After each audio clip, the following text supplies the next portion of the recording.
This is my last coat of lacquer I'm putting on here. I'm not putting this on the top of the chop block. I don't think.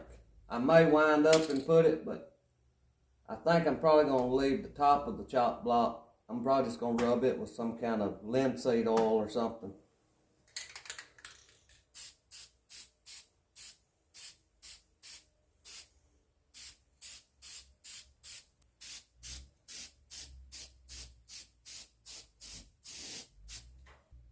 I believe that's got it. That's about 3 coats I've put. I think that's going to be enough. So here's what I've decided to put on this is Danish oil.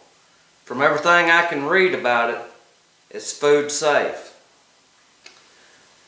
I don't know if I'm going to put a clear over this later or not. I guess time will tell. This is supposed to be a 1-coat finish anyway, so we're going to pour it on here and see what it does. I've already shaken it up pretty good. If I can get the lid off of it. They're childproof. Oh.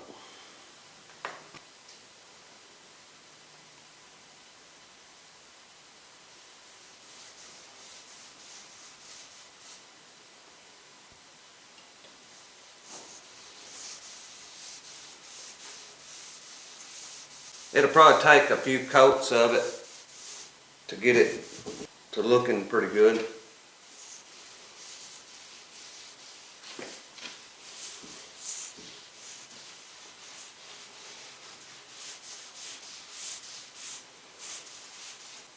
Turn it up here so you can see what I'm seeing. It's changing it a pretty good bit. I think it's going to look pretty good.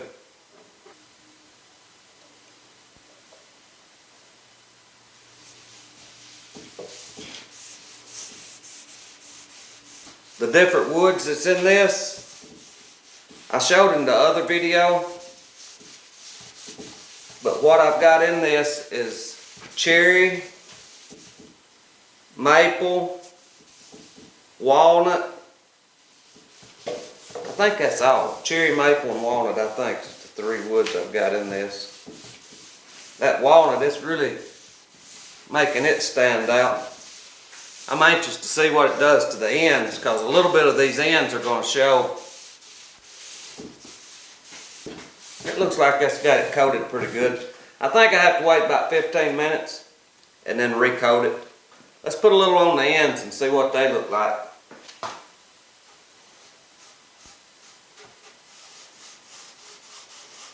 Oh yeah, that's really making them pretty.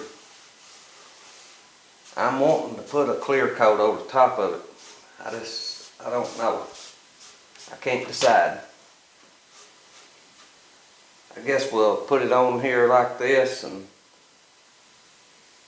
see how it goes for a few days before I put a clear on it. The only thing I'm afraid about a clear over the top of it is when you're chopping stuff, you're going to be cutting through that clear. Well, I've got it finished.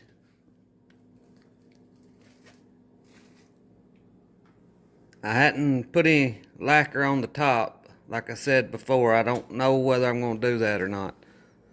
I've even thought about some of that glaze coat that you can pour on that's real thick, but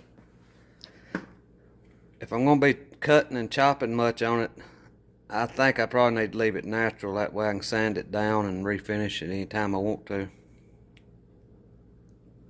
Now I haven't pegged this yet. Don't know that I'm going to.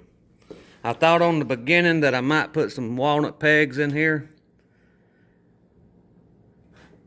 but it ain't very unique like I thought it was going to be. But I've got a surprise for you. Give me just a minute and I'll show you what's making this so unique. So here's the uniqueness of it. I seen one of these on a video. They was canning sweet potatoes, and they had a big, looked like a letter opener that they were using to chop up the sweet potatoes with. And I liked that idea, so I just reinvented it in my own way here. Now I've got this to where I can take it loose, and if it turns into a problem, I may have to screw it down here if it tries to bow up, but it feels pretty stout, and I wanted it to where I could take it off and just use it as a regular chop block. So that's the reason I've been saying it's going to be unique. I've never seen one like it. I saw one close to it on that video, but it wasn't like this one. I've never seen one made like this. They may be out there. I'm not saying they're not. But I've got it to where I can take the machete off of it or put it back on, either one. I still ain't made a video about this. It'll be out here just pretty soon. But I thank y'all for watching. I pray God blesses you, and I'll see you in the next one.